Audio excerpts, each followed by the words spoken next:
Hello everyone and welcome to the YouTube channel of Prep Guru. और आज मैं बात करने वाली हूँ एक बहुत ही इंपॉर्टेंट अपडेट की, जो मेरे सारे सीयूईटी 2024 एस्पिरेंट्स के लिए एक बहुत ही इंपॉर्टेंट न्यूज होने वाली है। So we are going to talk about CSAS portal of Delhi university.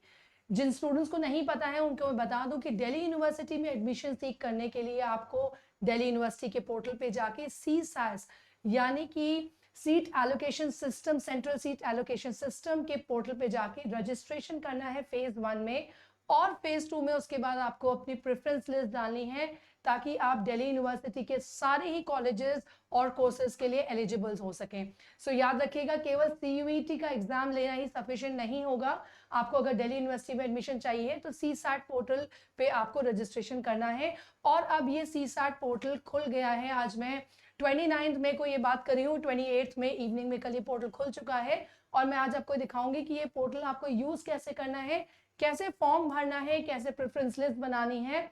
तो ये इन 3 मुद्दों पे आज हम स्टेप बाय स्टेप बात करेंगे। तो सबसे पहले ये बात करेंगे कि सीसैस पोर्टल पे लॉगिन कैसे करना है। सो मेरे पीछे मैंने दिल्ली यूनिवर्सिटी की वेबसाइट खोल रखी है।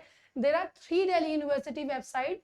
तो आप ये मार्क कर लीजिए कि आपको admissions.uod.ac.in इस वेबसाइट पे जाना है। और जब आप इस वेबसाइट पे आएंगे तो आपको यहाँ पे रजिस्ट्रेशन लिंक मिल जाएगा अंडर ग्रेजुएट लिंक के नीचे, यूजी सीसा 2024, और उसके नीचे है registration link.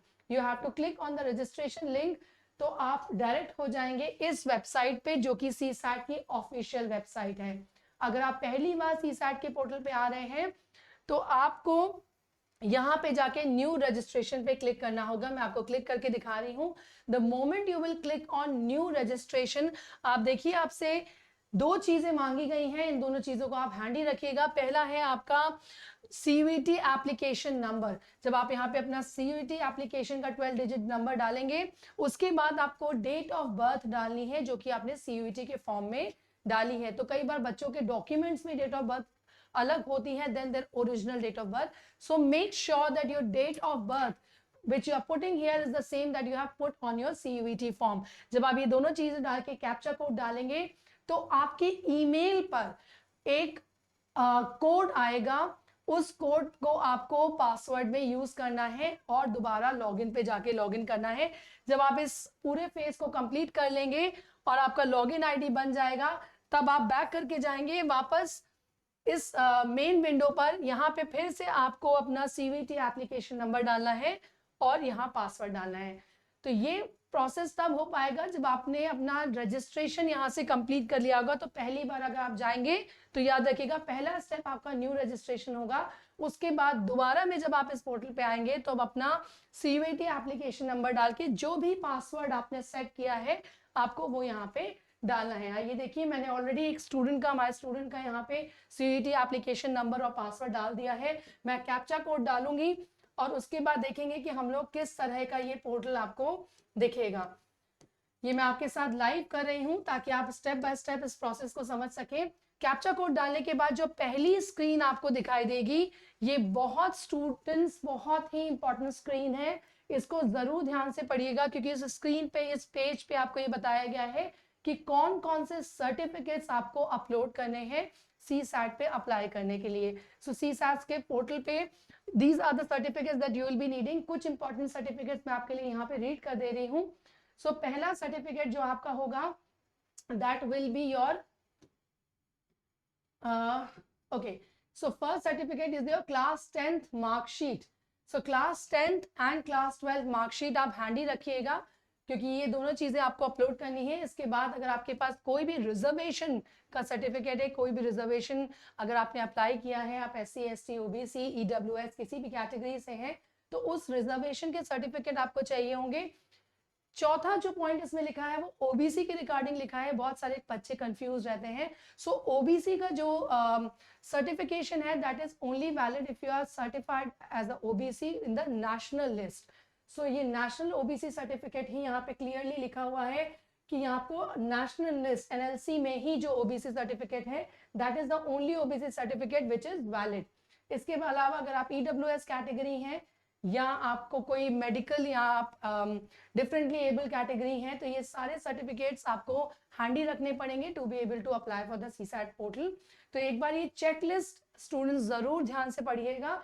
The moment you have done with this checklist, आप इसको ओके कर दीजिए, और ओके करने के बाद जब आप यहाँ पर सबमिट करेंगे, then you will be redirected to the first page of CSAS portal. This is the first page. बहुत ही सिंपल फॉर्म है, किसी को कोई कंफ्यूजन नहीं होना चाहिए इस फॉर्म में। आप इससे ज्यादा कॉम्प्लिकेटेड सीयूईटी का फॉर्म भर चुके हैं, बस बहुत ध्यान से भरना होगा इस फॉर्म को।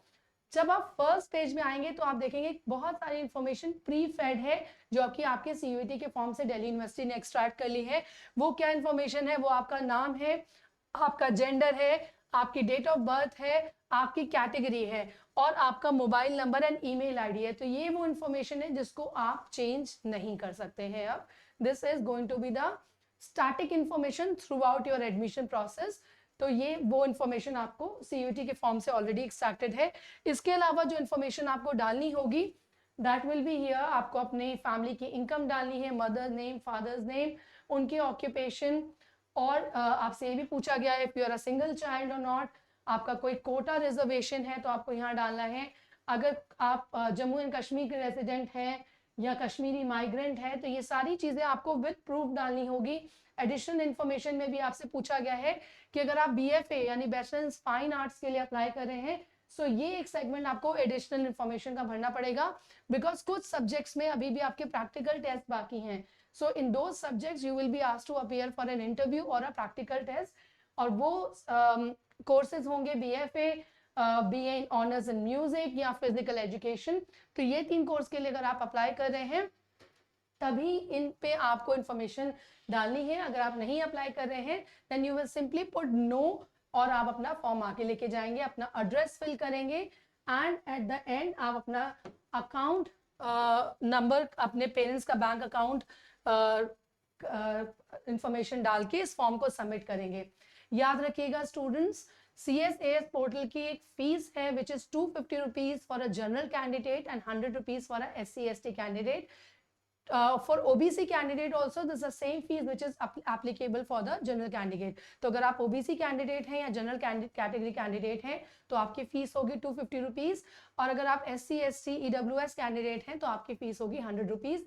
The moment you will fill in these account details and IFSC code, you will submit it and then you will be asked to pay the fees। जब एक बार आपकी फीस पे हो जाएगी तब आपका यहाँ पे CSAS पोर्टल में रजिस्ट्रेशन कंफर्म हो जाएगा, और उसके बाद नेक्स्ट पेज पे जाकर आप अपने एकेडमिक रिकॉर्ड्स, अपने अगर आप कोई भी स्पोर्ट्स कैटेगरी से हैं या फिजिकल एजुकेशन इसके लिए अप्लाई कर रहे हैं तो यहाँ पे आपको उसके क्रेडेंशियल्स डालेंगे।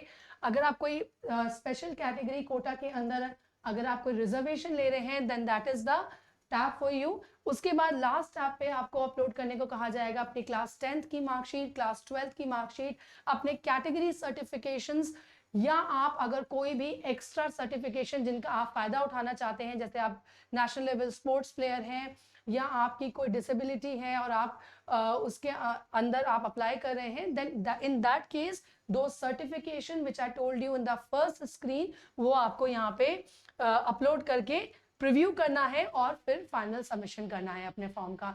तो बहुत ही सिंपल पोर्टल है CSAS का। This is the first phase of CSAS। Second phase वो होगा जहां पे आपको अपनी प्रेफरेंस लिस्ट बनानी होगी। वो फेज अभी दिल्ली यूनिवर्सिटी ओपन करेगा और उस फेज के लिए हम एक पूरा वीडियो लेके आएंगे जिसमें हम आपको बताएंगे कि आपको प्रेफरेंस लिस्ट डालनी कैसे है और क्या क्या स्टेप्स होंगे CSAS के फेज 2 पोर्टल में। सो पहले से जल्दी से स्टूडेंट्स अपना फेज 1 कंप्लीट कर लीजिए। नेक्स्ट वीडियो के लिए स्टे ट्यून रहिए क्योंकि मैं चाहती हूँ आप सब लोग पोर्टल खोलने से पहले ही अपना प्रेफरेंस लिस्ट रेडी करके रखें, so that the moment phase 2 portal is open and it only gets open for 2 to 3 days, तो आपके पास अपनी प्रेफरेंस लिस्ट बनी हो। So keep watching this phase for the next video जिसमें हम बात करेंगे प्रेफरेंस लिस्ट बनानी कैसे है। If you have still any query, आप नीचे लिखे हुए नंबरों पे हमसे कांटेक्ट कर सकते हैं और you can comment below so that we can answer all your queries. Yeah.